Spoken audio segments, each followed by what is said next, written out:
अपने विचारों पर ध्यान दो क्योंकि वह तुम्हारे शब्द बनेंगे। अपने शब्दों पर ध्यान दो क्योंकि वह तुम्हारे कर्म बनेंगे। अपने कर्मों पर ध्यान दो क्योंकि वह तुम स्वयं बनोगे। गलती उसी से होती है जो मेहनत से काम करता है। निकम्मों की जिंदगी तो दूसरों की बुराई खोजने में खत्म हो जाती है। इज्जत इंसान की नहीं होती, जरूरत की होती है। जरूरत खत्म तो इज्जत खत्म। बोलना सीखिए वरना जिंदगी भर सुनना पड़ेगा।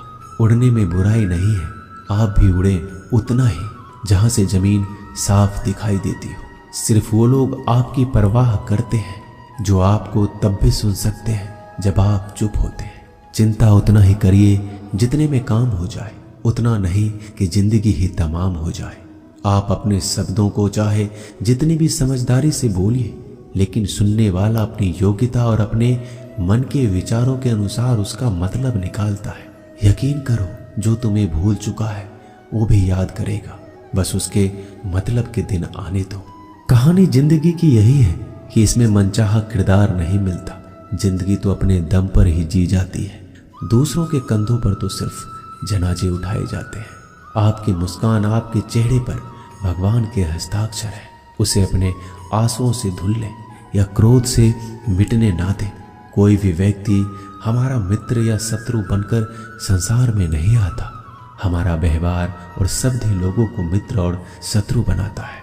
जो व्यक्ति हर वक्त दुख का रोना रोता है, उसके द्वार पर खड़ा सुख बाहर से ही लौट जाता है। जिसके पास उम्मीद और आस है वो जिंदगी के हर इम्तिहान में पास है। हर कोई अपना नहीं होता और यही सच है। कितने अजीब है ये जमाने के लोग, खिलौना छोड़कर जज्बातों से खेलते हैं।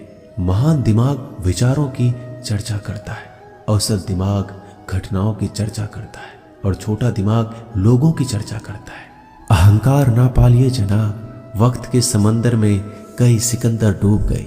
इन 5 जगहों पर हमेशा चुप रहिए। पहला, जहां आपके शब्दों की कोई कीमत नहीं। दूसरा, जहां बोलने के बाद आपको पश्चाताप ना करना पड़े।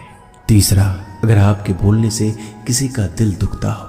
चौथा, अगर आप गुस्से में हो, क्योंकि गुस्से में इंसान बिना सोचे समझे कुछ भी बोल देता है।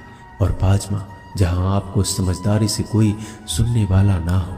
किसी का कष्ट देखकर अगर तुम्हें भी कष्ट होता है तो समझ लेना तुम्हारी आत्मा में परमात्मा विराजमान है। सिर्फ सुकून ढूंढिए, जरूरतें कभी भी पूरा नहीं होती। जिंदगी में सारा झगड़ा ख्वाहिशों का है। ना तो किसी को गम चाहिए और ना ही किसी को कम चाहिए। जिसके इरादे हमेशा साफ होते हैं, कई बार लोग उसके ही खिलाफ होते हैं। जो तुमसे तंग आ जाए उसे छोड़ दो, क्योंकि बोझ बन जाने से याद बनना बेहतर है। झूठ की खरीदारी ज्यादा दिन तक नहीं टिकती। सच एक ही सही अंत तक साथ देता है। किसी इंसान के आज को देखकर उसके भविष्य का मजाक मत उड़ाओ, क्योंकि समय में इतनी शक्ति है कि वो कोयले को भी धीरे धीरे हीरे में बदल देता है। समय जब फैसला करता है तो गवाहों की जरूरत नहीं होती। इंसान का काम तमाम करने वाला शब्द है, कल करूंगा। ना तो अधिक बोलना अच्छा है, ना ही जरूरत से ज्यादा चुप रहना। जैसे बहुत अधिक वर्षा होना भी अच्छा नहीं है, वैसे बहुत अधिक धूप भी अच्छी नहीं होती। विचार कीजिए, जब हमारा जन्म हमारी मर्जी से नहीं होता तो मरण भी हमारी मर्जी से नहीं होता। तो इस जन्म मरण के बीच में होने वाली सारी व्यवस्था हमारी मर्जी से कैसे हो सकती है? जिंदगी में हर मौके का फायदा उठाओ, पर किसी के मजबूरी का नहीं। अगर जिंदगी मौका देती है तो धोखा भी देती है। जिंदगी की सबसे अच्छी दवा है जिम्मेदारी। एक बार पी लीजिए साहब, जिंदगी भर थकने नहीं देगी।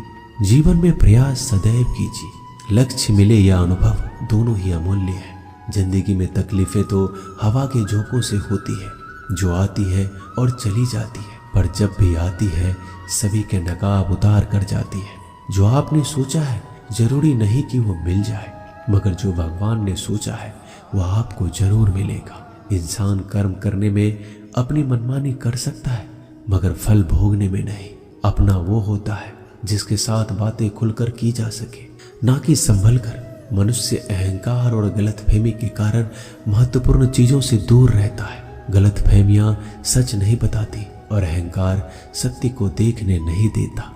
अगर जिंदगी आपके साथ खेल रही है तो आप निश्चित ही एक बेहतरीन खिलाड़ी होंगे। जिंदगी का काम है ठोकर मारना, बिखरना है या निखरना, ये तो आप पर निर्भर करता है। आज तुम्हारे जीवन में कितनी मुसीबतें हैं, इससे कोई फर्क नहीं पड़ता। फर्क पड़ता है तो बस इस बात से कि तुम उसका सामना कैसे करते हो। मनुष्य को इस संसार में जो भी मिला है उसमें उसे खुश रहना चाहिए। जो नहीं मिला है उसके लिए दुख नहीं मनाना चाहिए। इंसान ने जितना उसके लिए सोचा है, भगवान ने उसके लिए उससे कहीं ज्यादा सोच के रखा है। इसलिए कभी भी किसी चीज के बारे में चिंता मत करो। प्रभु श्री राम ने घर में विरोध सहा है, कान्हा ने भी समाज में बहुत सहा है। यह आपके साथ भी होगा, पर अगर आप इससे ऊपर उठोगे तो कुछ नाम बनेगा। दूसरों पर निर्भर रहने वाले लोग कभी खुश नहीं रह पाते। इसलिए इस लायक बनिए कि आपकी इच्छाओं को आप स्वयं पूरा कर सके। एक गांव में आग लग गई। आग बढ़ती जा रही थी और सभी लोग इधर उधर भाग रहे थे। यही दृश्य एक चिड़िया देख रही थी। उसने सोचा आग बुझाया जाए। अपने चोंच में पानी भरकर आग बुझाने का प्रयास करने लगी। वो बार बार अपनी चोंच में पानी लाती और आग पर डालती। जब गांव वालों ने चिड़िया के इस प्रयास को देखा तो उनमें और जोश आ गया। उन्होंने सोचा जब ये चिड़िया कर सकती है तो हम क्यों नहीं। यही सब एक कौवा देख रहा था। उसने चिड़िया से कहा, तेरे पानी डालने से तो कुछ होना था ही नहीं, फिर क्यों कर रही हो। तो चिड़िया ने कहा कि मेरे पानी डालने से कुछ हुआ या नहीं, लेकिन मुझे गर्व है जब भी इस आग की बात होगी तो मेरी गिनती आग बुझाने वालों में होगी, तेरी तरह तमाशा देखने वालों में नहीं। एक किसान अपने खेत में काम कर रहा था। खेत में काम करते करते किसान की घड़ी खो गई। ये घड़ी किसान को उसके पिताजी ने दी थी। किसान सब कुछ छोड़कर घड़ी ढूंढने लगा, पर घड़ी उसे नहीं मिल रहा था। पास में ही कुछ बच्चे खेल रहे थे। किसान ने उन्हें बुलाया और बोला कि मेरी घड़ी ढूंढने में मेरी मदद करो, मैं तुम्हें इनाम दूंगा। सभी बच्चे उत्साह में घड़ी ढूंढने लग गए, लेकिन घड़ी किसी को भी नहीं मिला। कुछ घंटे बाद सब बच्चे चले गए। किसान ने भी अपनी उम्मीद छोड़ दी और अपने घर जाने की तैयारी करने लगा। आखिरी में एक बच्चा किसान के पास आया और उसने कहा, मुझे बस थोड़ा और वक्त दो, मैं घड़ी ढूंढ दूंगा। किसान ने कहा, ठीक है, मैं कुछ देर बाद आता हूँ, तुम देखो तुम्हें घड़ी मिलती है या नहीं। किसान जब 20 मिनट बाद आया तो उस बच्चे के हाथ में घड़ी थी।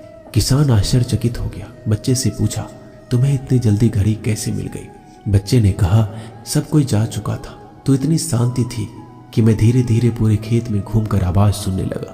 जैसे ही शांति में मुझे आवाज सुनाई दी, वैसे ही मुझे पता लग गया कि घड़ी कहाँ पर है।